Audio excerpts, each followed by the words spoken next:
Les pyramides, ça vous laisse bouche bée. Regardez un peu la taille de ces trucs. Pas étonnant que les gens plaisantent sur des extraterrestres qui auraient filé un coup de main, ou de tentacules. On dirait de la magie de chantier antique. Mais bon, les peuples autochtones se sont aussi révélés de vrais magiciens de l'architecture. Bien avant les gratte-ciel ou les grues, ils ont bâti des villes et réalisé des merveilles qui déconcertent les ingénieurs encore aujourd'hui. Et l'un de ces exploits, c'est quand ils ont transporté un tronc d'arbre de 5 tonnes sur plus de 160 km, juste pour le dresser à la verticale. Si on pouvait remonter environ 900 ans en arrière, de l'autre côté du Mississippi, là où se trouve aujourd'hui Saint-Louis, dans le Missouri, on assisterait à quelque chose de magnifique. Ces terres abritaient une métropole autochtone appelée Cahokia. À l'époque, elle comptait des dizaines de milliers d'habitants, avec des places et de grandes structures en bois pour les cérémonies et les rassemblements. C'était la plus grande ville au nord du Mexique. En son centre se trouvait Monk's Mound, une immense plateforme de terre compactée, plus haute qu'un immeuble de 10 étages, entièrement construite à la main, avec des millions de paniers de terre et d'argile. Alors, quand on est capable de faire ça, pourquoi s'arrêter là? Les habitants de Cahokia ont aussi érigé d'immenses poteaux en bois, qui servaient peut-être de calendrier solaire, de repères rituels ou de symboles de connexion spirituelle. Certains étaient aussi hauts que des maisons modernes, mais ce n'étaient pas de simples poteaux plantés au hasard pour impressionner. Ils étaient disposés en cercles massifs que les archéologues appellent aujourd'hui des Woodhenge, un peu comme des observatoires antiques. En suivant l'endroit où le soleil se levait et se couchait, ils pouvaient déterminer les jours les plus longs et les plus courts de l'année. Ils repéraient aussi les 2 moments où le jour et la nuit étaient égaux. C'était extrêmement utile aux cultivateurs pour décider quand semer et quand récolter. En plus, ça leur permettait de garder leur calendrier synchronisé avec le soleil pour leurs cérémonies saisonnières. Parmi ces monuments, il y en avait un très spécial. Un colossal tronc de cyprès chauve, baptisé plus tard le Mitchell Log. Contrairement aux Woodhenge, il ne faisait partie ni d'un cercle ni d'un calendrier. Il se dressait seul, probablement en plein cœur de la place cérémonielle. Les archéologues pensent qu'il servait de symbole de pouvoir ou de spiritualité, une sorte d'obélisque en bois dominant la ville.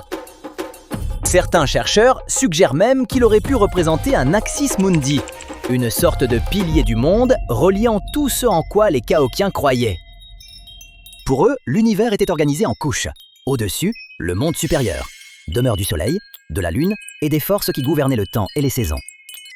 En dessous s'étendait le monde inférieur, un royaume aquatique de chaos, d'esprit et de transformation. Entre les deux, le monde du milieu.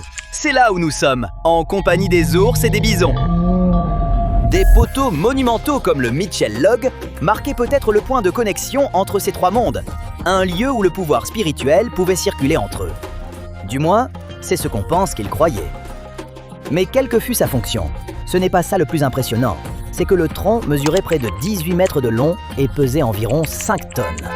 C'est à peu près le poids de 2 pick-up pleine taille, comme des Ford F-150 ou des Chevrolet Silverado 1500. Et encore plus surprenant, ce type d'arbre ne poussait même pas près de Cahokia. Les scientifiques ont découvert qu'il venait de plus de 170 km au sud, transporté sans roues, sans grue et sans moteur. Alors, comment diable ont-ils fait? Eh bien, pour comprendre comment c'était seulement possible, il faut regarder quels outils et quelles connaissances les Cahokiens avaient réellement. On sait qu'ils n'avaient ni chariot, ni outils en métal, ni animaux, comme des chevaux ou des bœufs pour tirer de lourdes charges. Tout ça n'existait tout simplement pas encore en Amérique du Nord. Et même avec la force du travail d'équipe, ça reste l'équivalent de 2 pick-up, le genre de tâche qui semble difficile, même avec la technologie moderne d'aujourd'hui. Et la première, bien qu'incroyablement fascinante, est probablement la moins plausible. La théorie est assez simple, ils l'ont traîné par voie terrestre. Imaginez des centaines de personnes tirant quelque chose d'aussi lourd à travers forêts et marécages, pas à pas, sur plus de 160 km, avec des cordes, des rouleaux et de la détermination. Ils auraient dû ouvrir des chemins, construire des ponts de fortune et trouver des astuces pour garder le tronc en mouvement sans le casser. Ça semble impossible, mais empiler 2,5 millions de blocs de pierre pour bâtir la grande pyramide aussi. Et pourtant, des humains l'ont fait aussi. La deuxième théorie est plus pragmatique et demande un peu de créativité. Ils l'ont fait flotter sur une rivière. Le réseau du Mississippi est immense, avec tout un maillage de rivières et de canaux reliant les marécages de cyprès du sud jusqu'aux portes de Cahokia. Les Cahokiens utilisaient probablement déjà ces voies pour le commerce, donc transporter un arbre par l'eau n'avait rien d'inconcevable. Ils ont peut-être fait flotter le cyprès, ou l'ont mis sur un radeau à travers les bras morts et les méandres du Mississippi. En creusant quelques rondins plus petits pour faire des radeaux, ou en utilisant des fagots de roseau pour la flottabilité, ils pouvaient maintenir le tronc à flot, tout en le guidant au fil du courant avec des perches et des cordes. Imaginez la logistique. C'est efficace et fluide, parce qu'une fois le tronc à flot, c'est l'eau qui porte presque tout son poids. De petites équipes n'avaient plus qu'à le diriger dans les méandres avec des perches et des cordes, au lieu de le soulever sur tout le trajet. Ça demandait quand même une planification et une précision incroyables, car le Mississippi n'était pas exactement un long fleuve tranquille, avec ses bancs de sable mouvants, ses obstacles cachés et ses courants puissants. S'ils avaient choisi la mauvaise saison ou laissé le tronc se bloquer contre une rive, il aurait pu être perdu à jamais. Mais attendez, comment les scientifiques peuvent-ils savoir d'où il venait et quand il a été coupé? Rappelons qu'ils affirment que ce transport a eu lieu il y a des siècles. Et cette partie n'est pas une théorie, c'est scientifiquement prouvé. Les chercheurs ont commencé par un test appelé analyse isotopique du strontium. Le strontium est un élément naturel présent dans les roches et le sol, et chaque région possède sa propre combinaison unique.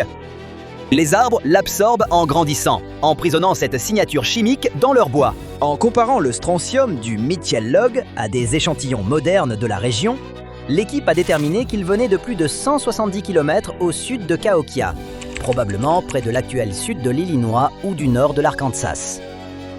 Ils ont aussi déterminé quand l'arbre avait été abattu. Ils ont utilisé la même méthode que pour les fossiles, la datation au radiocarbone, mais avec une astuce intéressante. Chaque année, un arbre forme un nouvel anneau, un peu comme une ligne sur un calendrier. Il y a 9 siècles, une énorme bouffée d'énergie est venue du Soleil. Quand ce rayonnement a atteint la Terre, il a légèrement modifié l'atmosphère et les plantes partout. Les arbres vivants à cette époque ont enregistré ce changement dans l'un de leurs anneaux. Aujourd'hui, les scientifiques repèrent cet anneau particulier et disent « Ça y est, celui-ci s'est formé lors d'une tempête solaire qu'on connaît déjà, survenue des siècles plus tôt. » Ce pic fonctionne comme un horodatage. En comptant les anneaux qui se sont formés après, on peut déterminer exactement quand l'arbre a été abattu. Et c'était en 1124. Et ce n'est pas la première fois que des chercheurs utilisent cette technique.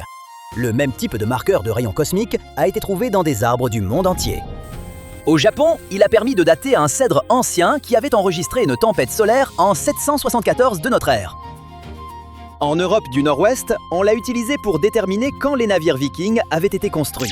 À Terre-Neuve, il a permis aux chercheurs de prouver que les Vikings avaient atteint l'Amérique du Nord vers 1021 grâce à un pic de rayons cosmiques trouvé dans le bois.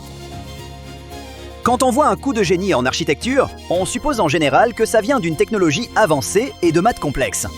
Et c'est vrai, sauf qu'ici, la technologie était plus simple et les maths plus pratiques. Les Cahokiens n'avaient besoin ni de moteur ni de plan.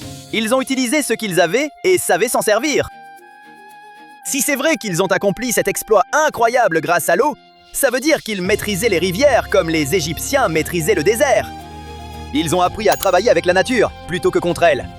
Ou peut-être que vous préférez la première théorie, des centaines d'hommes robustes avançant patiemment à travers la jungle. Dites-le moi en commentaire et merci d'avoir regardé.